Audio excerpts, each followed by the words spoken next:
ইমাম জাফর সাদেক তার কাছে এক নাস্তিক এসেছে। নাস্তিক বলছে, তার সঙ্গে ঝগড়া হচ্ছিল। সে বলছে আল্লাহ আছে, আমি তো মানি না, আল্লাহ বলতে কেউ নাই। সৃষ্টিকুল চিন্তা করে একটা আল্লাহরে বানাইছে, আসলে আল্লাহ বলতে কেউ নাই। ইমাম জাফর সাদেক তাকে বললেন, আচ্ছা নাস্তিক, তোমার জীবনে কি এমন কোন ঘটনা কখনো ঘটেছে যে তুমি সমুদ্রে চলে যাচ্ছিলে, সমুদ্র পথে চলেছো, আর সমুদ্রে তোমার জাহাজ ডুবি ঘটেছিল, বিশাল ঢেউয়ের মধ্যে পড়েছিলে, এমন কি কোনো ঘটনা জীবনে ঘটেছে? নাস্তিক কিছুক্ষণ চোখ বুজে থেকে বলল, হ্যাঁ, একটা সুন্দর কথা আপনি বলেছেন। আমার জীবনে আমি একবার সদাগরি জাহাজে সমুদ্র অভিযান করেছিলাম। মাঝ পথে প্রচন্ড ঢেউ সৃষ্টি হলো, ঢেউয়ের মুখে জাহাজটা ডুবে গেল। তারপর নাবিক সাথী সঙ্গী নিয়ে মনে করেছিলাম যে বেঁচে থাকবো। শেষ পর্যন্ত নাবিক হারিয়ে গেল, সাথী সঙ্গী হারিয়ে গেল। একটা তক্তা কোন রকম করে বুকের সাথে জড়িয়ে সাঁতরাতে লাগলাম। প্রচন্ড এক ঢেউ এসে আমার শেষ অবলম্বন এ তক্তাটাও আমার কাছ থেকে ছিনিয়ে নিয়ে গেল। এরপরে কোন ক্রমে বেঁচে গেলাম। ইমাম জাফর সাদেক তখন তাকে জিজ্ঞেস করলেন, আচ্ছা সত্যি করে বলো, বুকে হাত দিয়া, যখন তোমার জাহাজটা ডুবে গেল সমুদ্রের ভেতরে, নাবিক হারিয়ে গেল, সাথী সঙ্গী হারিয়ে গেল, শেষ অবলম্বন তক্তাটাও যখন হারায় গেল, তখন তোমার মন কার কাছে সাহায্য চেয়েছিল বলো তো? নাস্তিক এবার কিছুক্ষণ নীরব হয়ে গেল। নাস্তিক এবার বলছি, সত্য করে বলতেছি, যখন আমার কাছে আর কিছুই অবলম্বন ছিল না, বাঁচার কোনো পথ ছিল না, জীবনের মধ্যে একটা বার সেই মুহূর্তে আমার মুখ থেকে নিজের অজান্তে বেরিয়ে গেল, আল্লাহ আমারে বাঁচাও। এই যে বললাম, সঙ্গে সঙ্গে এক তুফান প্রচন্ড আঘাত দিয়ে আমাকে ছিটকে দিয়ে তীরে আমাকে নিক্ষেপ করে দিল। ইমাম জাফর বললেন, নাস্তিক রে, জাহাজ ডুবে গেল, নাবিক হারায় গেল, তক্তা হারায় গেল, যাকে জীবনে একবার ডাক দেওয়ার পর অত বড় বিপদ থেকে বাঁচায় দিল তোমার এই অদৃশ্য থেকে সাহায্য করে, সেই আল্লাহরে কেমনে ভুলে গেলে, কিভাবে তাকে তুমি অস্বীকার করলে? নাস্তিকের চোখ থেকে পানি বেরিয়ে গেল। নাস্তিক বলল, ইমাম আমি ভুল করেছি, আমি আমার জীবনের সাথে প্রতারণা করেছি, আমি হাত বাড়ায় দিলাম, আমার ইমানের কলেমা পড়াইয়া দেন। নাস্তিক পড়ে নিল, লা ইলাহা ইল্লাল্লাহু মুহাম্মাদুর রাসূলুল্লাহ। জোরে সোরে পড়েন, লা ইলাহা ইল্লাল্লাহ, লা ইলাহা, মুহাম্মাদের সাথে পড়েন, লা ইলাহা, লা ইলাহা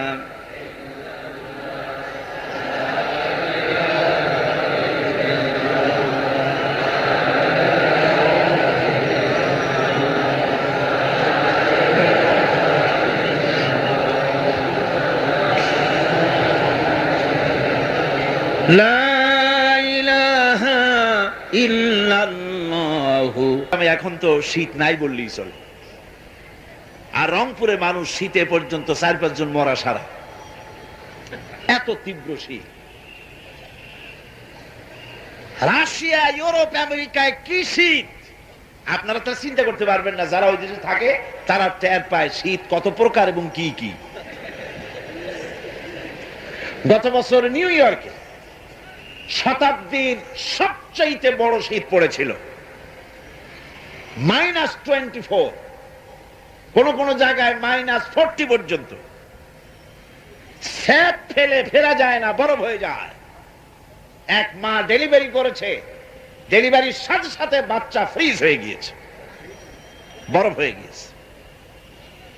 এই প্রচন্ড ঠান্ডা যখন শুরু হয়, স্নো পড়ে, বরফ আল্লাহ রাব্বুল কাগজ যে মিলে তৈরি হয়। চট্টগ্রাম কর্ণফুলী আছে না, চন্দ্রকোনা পেপার মিল আছে। বাংলাদেশের কাম তো সারছে, কাগজের কাজ শেষ, এখন কাগজ ভারত থেকে আমদানি করা ছাড়া উপায় নাই, ঠিক কিনা কন? এই সংকট আমার দেশে কোন কারণে নিউজ প্রিন্ট তৈরি হয় না, কোন কারণে হোয়াইট প্রিন্ট নিউজ প্রিন্টের দাম বাড়লো? কাগজ তো তৈরি হয় মন্ড দিয়ে, কাঠ দিয়ে, ঠিক কিনা কন? সেই কাঠের মন্ড, বাঁশ, এগুলি কি কমে গেছে? কমেনি। বরং আজকে যে কাগজের সংকট সৃষ্টি হয়েছে, আমি বলবো কৃত্রিম সংকট, এবং এ সংকট হয়েছে ভারতের দালালি করতে গিয়ে এই সংকট হয়েছে।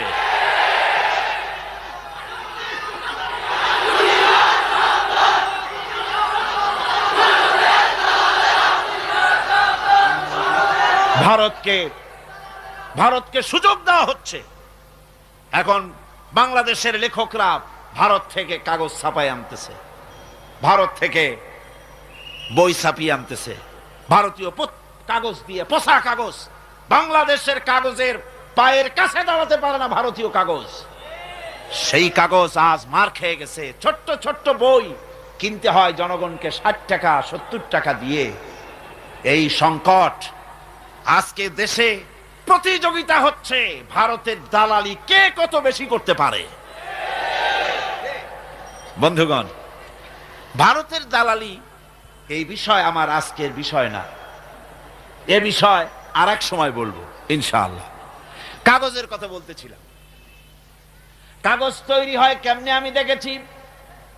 কাগজের মিলের ভিতরে আমাকে ঢুকায় দেখানো হয়েছে কাগজ কেমনে বানানো হয়। বাঁশগুলি আর কাঠগুলি ইলেকট্রিক হিটে পানির মতো গলে যায়, আর 3-4টা নেটে ছাঁকনি দিয়ে বহু কায়দা কানুন করে পাতলা হয়ে ফর্মের মধ্যে এসে আস্তে আস্তে কাগজের রূপ নেয়। গাছ দিয়ে কাগজ তৈরি হলো, বাঁশ দিয়ে কাগজ তৈরি হলো, পাটের খড়ি দিয়ে, মন্ড দিয়ে কাগজ তৈরি হলো। এতগুলো নেট থাকে, ছাকনা থাকে, যাতে করে কোনো আবর্জনা না আসে, কাগজটা যেন প্লেন হয়। এত ছাকনা দেওয়ার পরেও কাগজে কলম দিয়ে লিখতে গিয়ে নিপের সাথে মাঝে মধ্যে আবর্জনার সাথে অ্যাক্সিডেন্ট হয়ে যায় না? এত সাবধানতা অবলম্বন করার পরেও কাগজের ভিতরে আবর্জনা দেখা যায়। এবার বলেন, গাভী আর ছাগলে ঘাস খেলো, কুটা খেলো, বসি গেল, তিসে খেলো, জীবন ভর দুধ খেলেন, একদিন বলেন বুকে হাত দিয়া বলেন কোনদিন দুধের মধ্যে একটা ঘাসের কণাও পেয়েছেন নাকি? আল্লাহ রাব্বুল আলামিন বলেন, বান্দারে এত সুন্দর করে খাওয়ালাম, আমার শুকর কেন আদায় করলি না? দুধ খা আর আমার শুকর আদায় কর। বল আলহামদুলিল্লাহি রাব্বিল আলামিন। জোরে সোরে জিকির করেন আল্লাহর লা ইলাহা ইল্লাল্লাহ, লা ইলাহা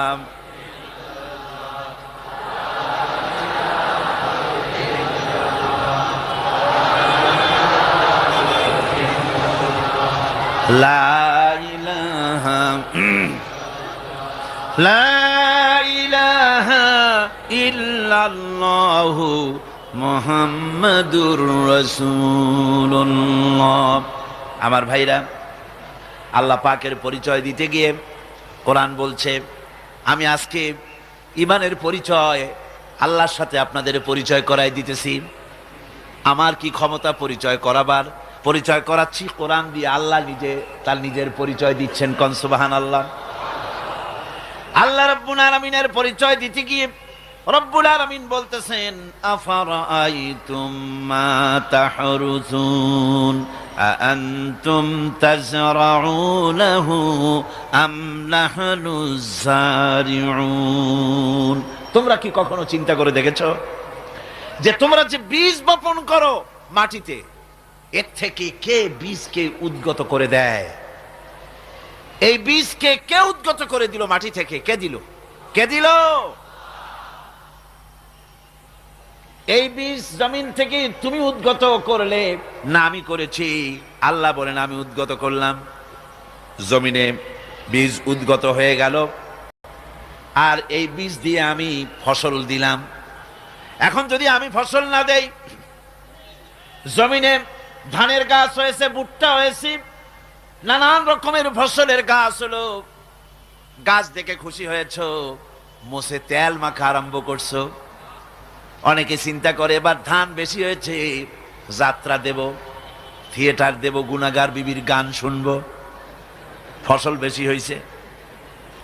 আল্লাহ পাক বলেন, শোনো, লাউ নাশাউ লাজআলনাহু হুতামান ফাযালতুম তাফাক্কাহুন।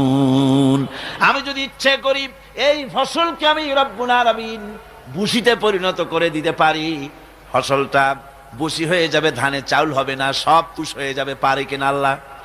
জোরে চিল্লায় বলেন, পারবেন কিনা? আমি ইচ্ছা করলে এটা করতে পারি। তখন তুমি আমার বিরুদ্ধে কি অ্যাকশন নেবা? করবাটা কি? সারা দুনিয়ার মানুষ যদি আল্লাহর বিরুদ্ধে অনশন ধর্মঘট করে, তাতে আল্লাহর কিছু আসে যায় নাকি? আল্লাহ বলেন, জমিনের ফসল যদি সব তুষে পরিণত হয়ে যায়, তখন তোমরা বলবে ইন্না লামুগরামুন, আমাদের উপরে তো উল্টা দণ্ড হয়ে গেল, হায় রে সর্বনাশ, বাল নাহনু মাহরুমুন, আমরা তো বঞ্চিত হয়ে গেলাম।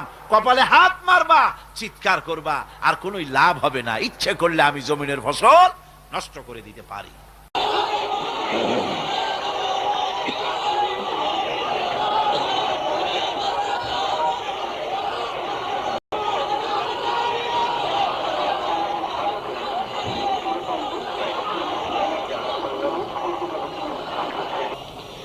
ربنا ظلمنا أنفسنا وإن لم تغفر لنا وترحمنا لنكونن من الخاسرين।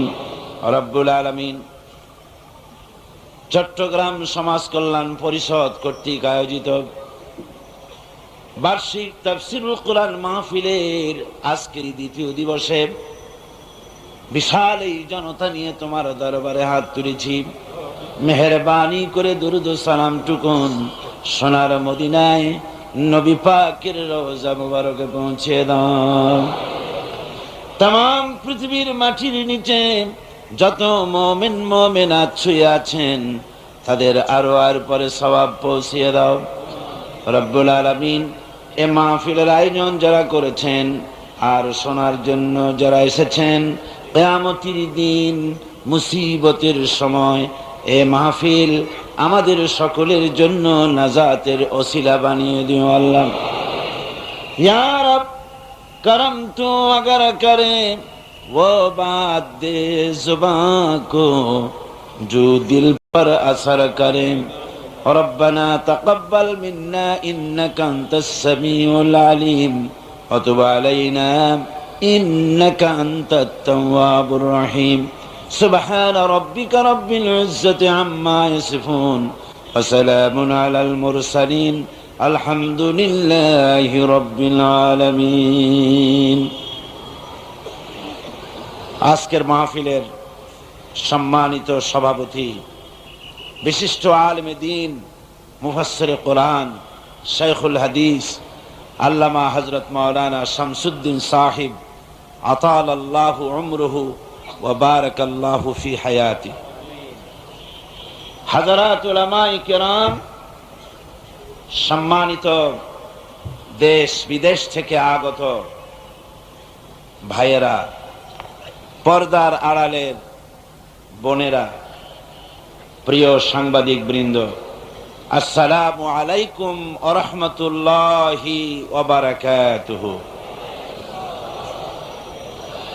আমরা মহান আল্লাহ সুবহানাহু ওয়া তাআলার দরবারে লাখো কোটি সজুদ পেশ করছি, শুকরিয়া আদায় করছি। যে মহান আল্লাহ তাবারক ওয়া তাআলা তার আখেরি কালাম, কালামে রব্বানি, বিশ্বের সর্বশ্রেষ্ঠ নিয়ামত কোরআনে কারীমকে জানার জন্য, বোঝার জন্য এ মাহফিলে আমাদেরকে শরীক হওয়ার তৌফিক দিলেন। আমরা মনিবের দরবারে শুকরিয়া আদায় করছি। আমরা সকলে পড়ছি আলহামদুলিল্লাহ। মোহব্বতের সাথে জোরে সোরে সবাই পড়েন আলহামদুলিল্লাহ।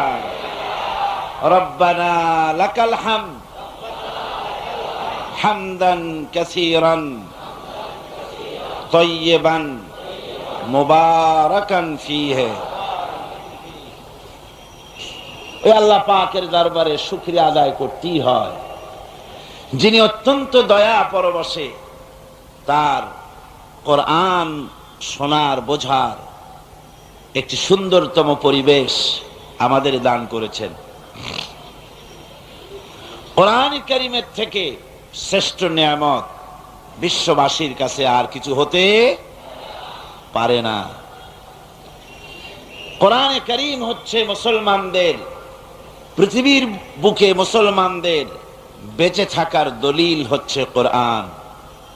কোরআন হচ্ছে গোটা বিশ্ববাসীর শান্তি, প্রগতি, স্বস্তি, রাজনৈতিক স্থিতিশীলতা, স্বাধীনতার গ্যারান্টি, ঈমানের গ্যারান্টি, জাহান্নাম থেকে মুক্তির গ্যারান্টি, পৃথিবীতে শান্তি, আখিরাতে মুক্তি, জীবনের সবকিছুর চাবিকাঠি, জীবনের সবকিছুর মূল মন্ত্র, জীবনের সবকিছুর উৎস এই কোরআনে হাকিম, যেটা আল্লাহ পাক আমাদেরকে দান করেছেন।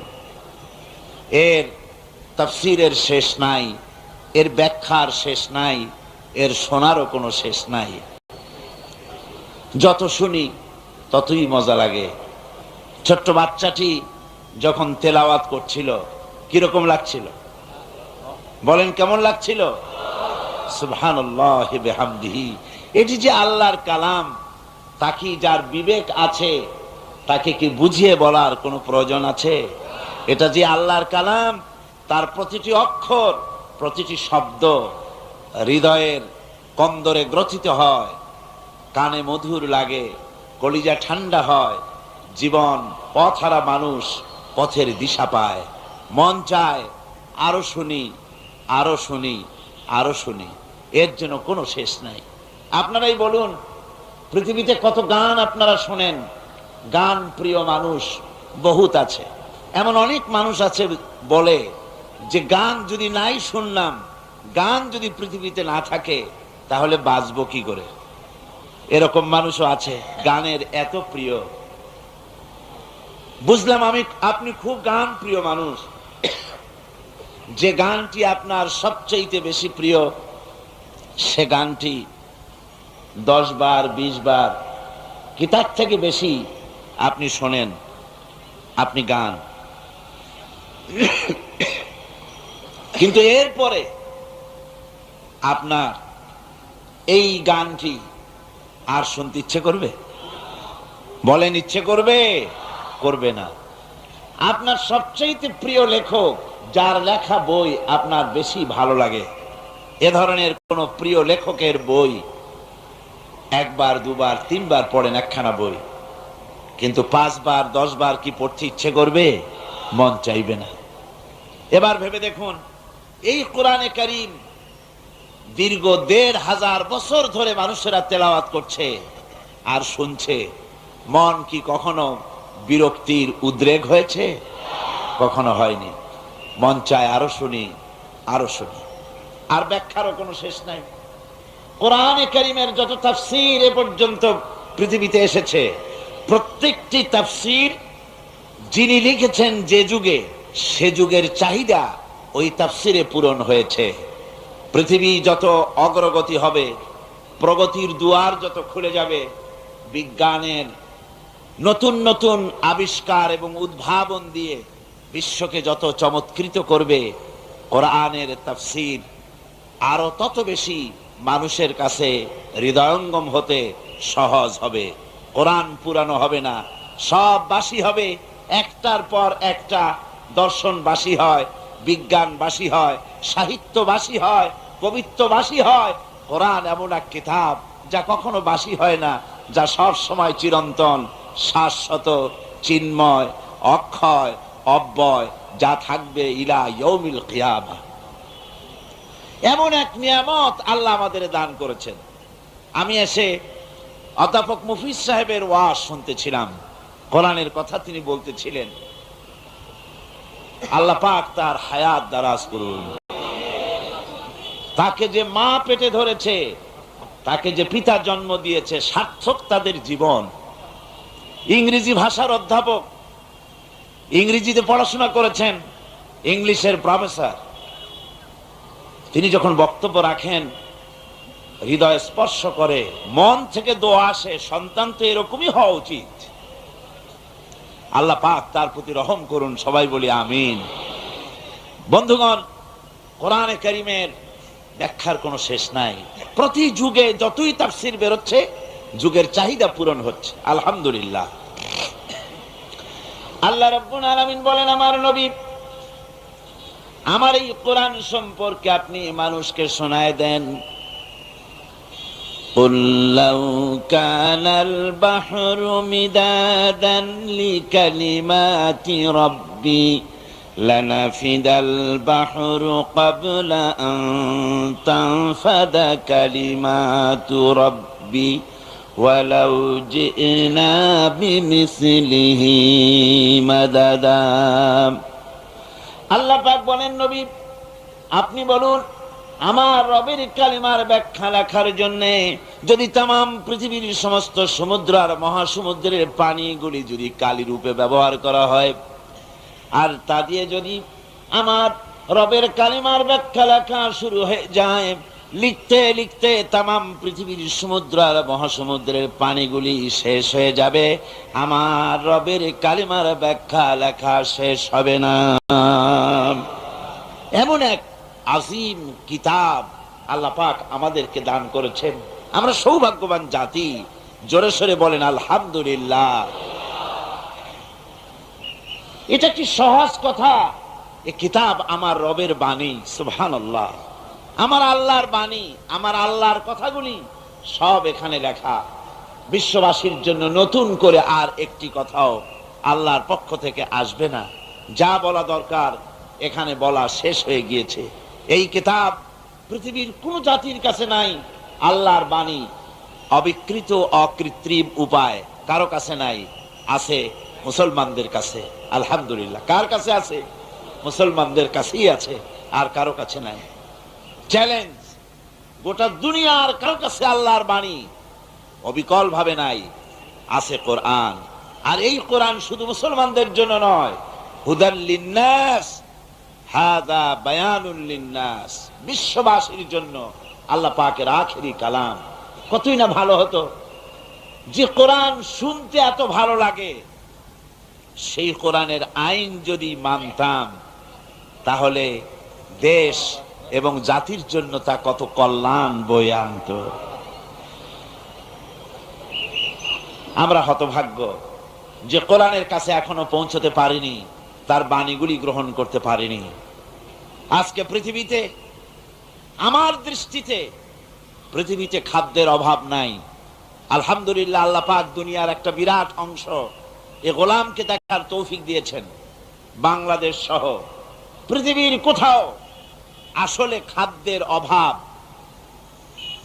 চিকিৎসার অভাব, শিক্ষার অভাব, বাসস্থানের অভাব যেটা বলা হয়, তা সব কৃত্রিম। আক্ষরিক অর্থে পৃথিবীতে কোনো জিনিসের অভাব নাই। যা আল্লাহ সৃষ্টি করেছেন তার প্রয়োজন মাফিক সব আল্লাহ দিয়ে দিয়েছেন। অভাব যে জিনিসটির, সেটা হলো চরিত্রের। পৃথিবীতে খাদ্যের দুর্ভিক্ষ নাই, দুর্ভিক্ষ হচ্ছে চরিত্রের। কিসের দুর্ভিক্ষ? চিল্লা এখন কিসের দুর্ভিক্ষ? চরিত্রের দুর্ভিক্ষই হলো আজকের বিশ্বের সবচাইতে বড় ক্রাইসিস। এই প্রতিটি সেক্টরে, বিশ্ববিদ্যালয় বলুন, কলেজ বলুন, হাই স্কুল বলুন, প্রাইমারি বলুন, পার্লামেন্ট বলুন, সেক্রেটারিয়েট বলুন, বঙ্গভবন বলুন, রান্নাঘর বলুন, যেখানে যাবেন সর্বত্র আপনার চোখের সামনে যে দুর্ভিক্ষটি ধরা পড়বে তার নাম চরিত্র। চরিত্র আজ কোথাও নাই, চরিত্র হারিয়ে গেছে। এই চরিত্র সৃষ্টি করতে পারে কেবলমাত্র ঈমান। এই চরিত্র কে সৃষ্টি করতে পারে? জোরে কন্যা কে পারে? ঈমানই পারে এই চরিত্রকে ঠিক করে দিতে। চরিত্র হচ্ছে, ঈমান হচ্ছে ফাউন্ডেশন। এই জন্য ঈমানের সাবজেক্টটা আমি ধরেছি এবার।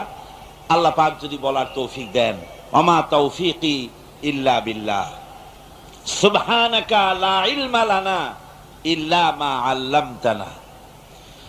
যদি মেহেরবানি করে বলার তৌফিক দেন, আপনাদের সামনে আস্তে আস্তে করে আমি বলবো। একটু জোরে সোরে মহব্বতের সাথে দরুদ শরীফ পড়েন। সালাতুনিয়া রাসূলুল্লাহ সালাতুনিয়া রাসূলুল্লাহ আলাইকুম সালাতুনিয়া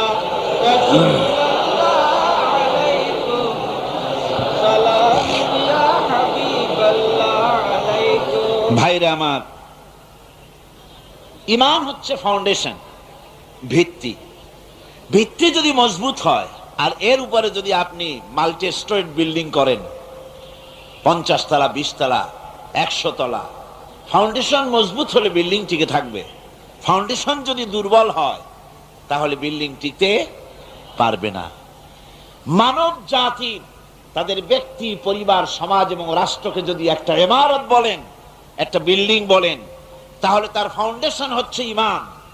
ঈমান যে জাতির বলিষ্ঠ, সমৃদ্ধ, ঈমান যে জাতির কোরআন ভিত্তিক, সেই জাতি পৃথিবীর মধ্যে সবচেয়ে বেশি শক্তিশালী জাতি। সে জাতি পৃথিবীর ভিতরে সমৃদ্ধ হতে পারে, দুনিয়াও শান্তি পেতে পারে, আখিরাতেও শান্তি পেতে পারে। এই জন্য ঈমানের কথাই আমি আপনাদের সামনে বলবো। গতকালকে সাবজেক্ট ছিল ঈমানের পরিচয়। তাদের কাছ থেকে আমি মাঝে মধ্যে প্রশ্ন করে জবাব নেই, তাতে কি আপনারা বিরক্ত হন নাকি? আমি যে জবাব নেই এই কারণে যে আপনি যদি আমার সাথে সাথে কথার জবাব দেন তাহলে জিনিসগুলি আপনার মুখস্থ হবে, মনে থাকবে, শোনাটায় কাজ দিবে। সেই জন্য জিজ্ঞেস করছি, আপনারা জবাব দিবেন। একটা বেদুইন লেখাপড়া করে নাই, স্কুলে কলেজে পড়ে নাই, এই লোকটি হাসান আইয়ুব, মিশরের এক নাম করা লেখক, তার কিতাবের মধ্যে লিখেছেন, আজকেই পড়লাম আমি। আমার বন্ধুগণ, আল্লাহ রাব্বুল আলামিন এই পৃথিবীর বুকে অসংখ্য তার নিদর্শন রেখে দিয়েছেন। দেখো আর বোঝো।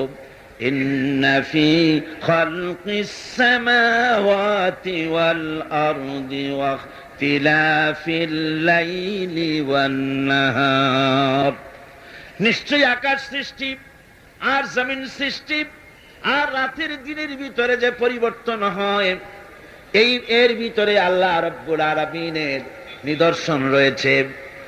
আর কি?